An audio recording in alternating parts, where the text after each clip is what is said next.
Hello everyone, আমার একটা নতুন ভ্লগে তোমাদের সকলকে স্বাগত। আজকে ছিল আমার একটা রিসেপশন ব্রাইডের কাজ। তো যথারীতি আমরা ব্রাইডকে রেডি করতে চলে গেছিলাম তার লোকেশনে, নিউ ব্যারাকপুরে। বগুড়া থেকে ট্রেন ধরে চলে এসেছিলাম সোদপুর স্টেশনে।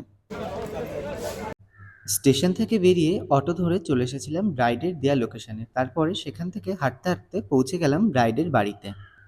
তারপরে চলে এলো আমাদের মিষ্টি ব্রাইড। তোমরা দিদির বিয়ের লুকটাতে অনেক ভালোবাসা দিয়েছো, তার জন্য সকলকে অসংখ্য ধন্যবাদ। আমার মেকআপ আগের দিন সবাই খুব ভালো বলেছে, সবাই বলতে ইচ অ্যান্ড এভরিওয়ান। মেকআপ একদম ক্যাকি হয়ে যায়নি, সিম্পল স্যাটেলের মধ্যে সবাই খুব ভালো বলেছে, সবাই। এই অনেক থ্যাংক ইউ। তোমরা শুনতেই পেলে দিদি তার আগের দিনের লুকটা নিয়ে খুবই হ্যাপি ছিল। তারপরে আর কি আমরা লেগে পড়লাম আজকের মিশনে। এদিকে নেহা শাড়ি প্লিট করতে লেগে গেল, আর আমি আমার সমস্ত মেকআপ সাজিয়ে দিদির জন্য একটু ওয়েট করতে লাগলাম। তারপরেই দিদি মেকআপে বসে পড়লো। তোমরা শুনে নাও দিদির কাছে আজকে তার কেমন কি লুক চাই। আজকে আমি আর কিছু বলছি না, তোমার মতন করে তুমি করে দাও। আগের দিন খুব সুন্দর ছিল, একটা অন্যরকম লুক করে দাও।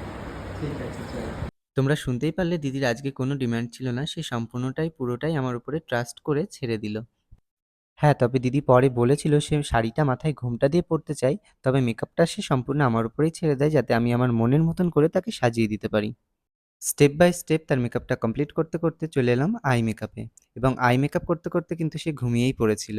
স্বাভাবিক, বিয়ের এত রিচুয়ালস এত নিয়মকানুন ঠিকমতো পালন করতে করতে কিন্তু শেষমেশ ঘুমটাই হয় না।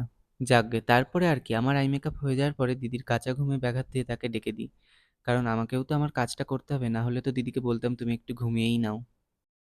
ঘুমের থেকে তুলে দিয়ে যদি কাউকে বলি হাসো ব্লাশ লাগাবো, তাহলে সে কি আর হাসে? এমনই হয়েছিল দিদির অবস্থা। তারপরে হাইলাইটার, দেন আইলাইনার, তারপরে একটা লাল টিপ পরিয়ে মেকআপটাকে কমপ্লিট করলাম। এখানে এখনো হয়নি, দিদি পরে আমার কাছে একটা ছোট্ট কলকা চেয়েছিল, আমি সেটা করে দিয়েছিলাম। এরপরে এলো হেয়ারের পালা। হেয়ার করতে গিয়ে আমাদের খুব একটা বড় প্রবলেম ফেস করতে হলো, কারণ একটা নিয়মের জন্য দিদির মাথায় দেওয়া হয়েছিল তেল, আর সেই তেলের পরিমাণটা এতটাই ছিল যার জন্য পুরো মাথাটা তেল চুপচুপ হয়ে গেছিলো, আর ঠিকমতো ক্রিম্পিংও বসছিল না। তো যাই হোক, তারপরে কোনোভাবে ম্যানেজ করে হেয়ারটাকে শেষ পর্যন্ত এই পর্যায়ে আনতে পেরে খুবই শান্তি পেয়েছিলাম।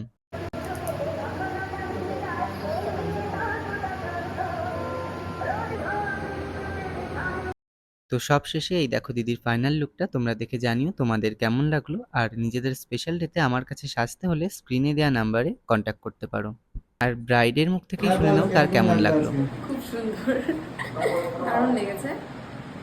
নেক্সট টাইম বুকিং আবার হবে এক্ষুনি, অলরেডি ডান। সে কিন্তু এর পরেও যাবে সাজবে, তার জন্য আমাকে আগের থেকে বলে রেখেছে। তো এই আজকের ব্লগটা এখানেই শেষ করছি। সবাই ভালো থাকবেন, সুস্থ থাকবেন, দেখা হচ্ছে অন্য কোনো ব্লগে। টাটা।